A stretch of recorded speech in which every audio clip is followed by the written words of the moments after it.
Well, Chris, this is your first experience that you're creating on Roblox, and obviously from your resume of the past of Diablo 3, there is a line here, and that is that it seems like you're very interested in creating these experiences for older audiences. Could you talk about that a little bit, and maybe the decision to make something on Roblox that's also for an older audience as well? Well, the decision to work on Roblox was pretty simple for me. I mean, the mission in my life is to create the world's greatest games. And I think that right now, all of the innovation in games is happening on Roblox. Like, I consistently play Roblox games that totally blow my mind in terms of execution and just level of fun.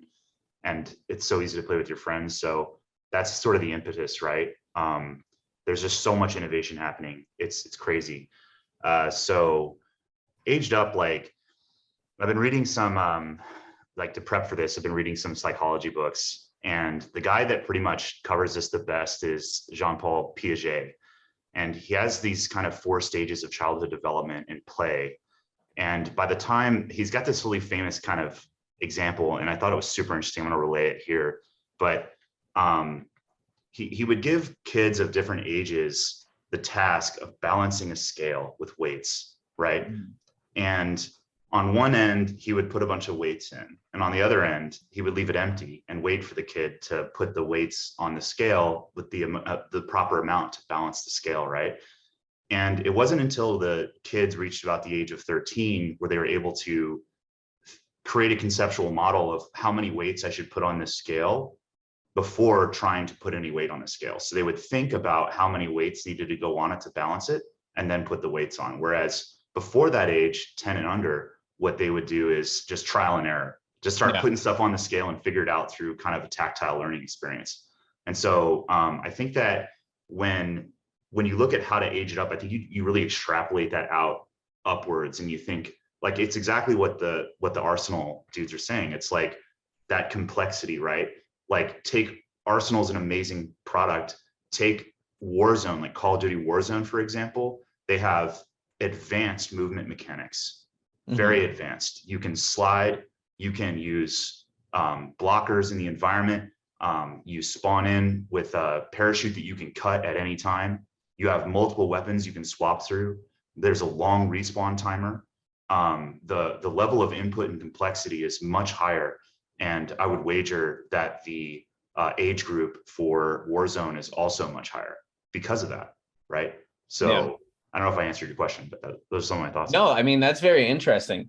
How would you say that sort of translates into, I guess, like the games that you make, right? Obviously, you're talking about, like, you have your basic controls for a shooter, and then you have extra layers of complexity. But, like, how does that differ from if a 10-year-old's picking up a game and how they're going to sort of go about it versus, somebody who's a little bit older?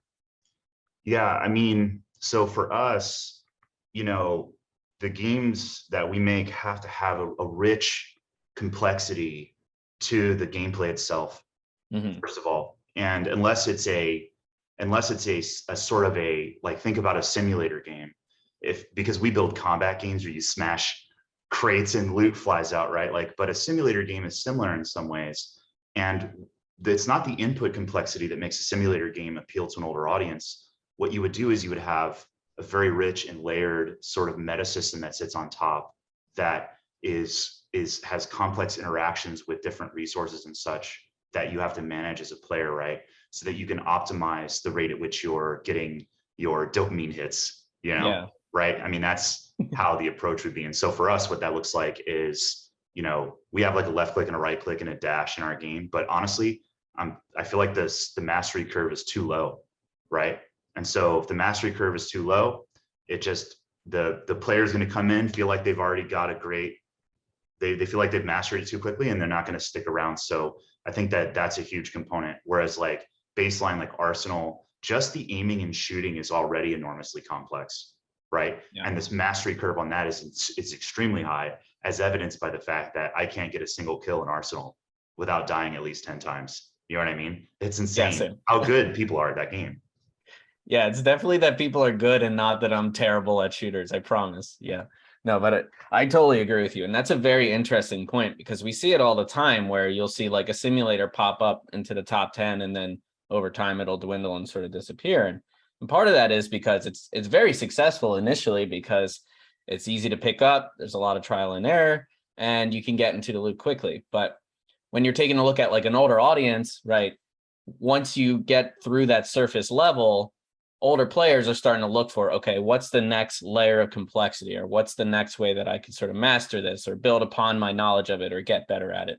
And oftentimes a lot of simulators sort of fall short on that. But the ones that are successful in that are the ones that tend to last longer on the platform. So I think that's an incredible point that you just made.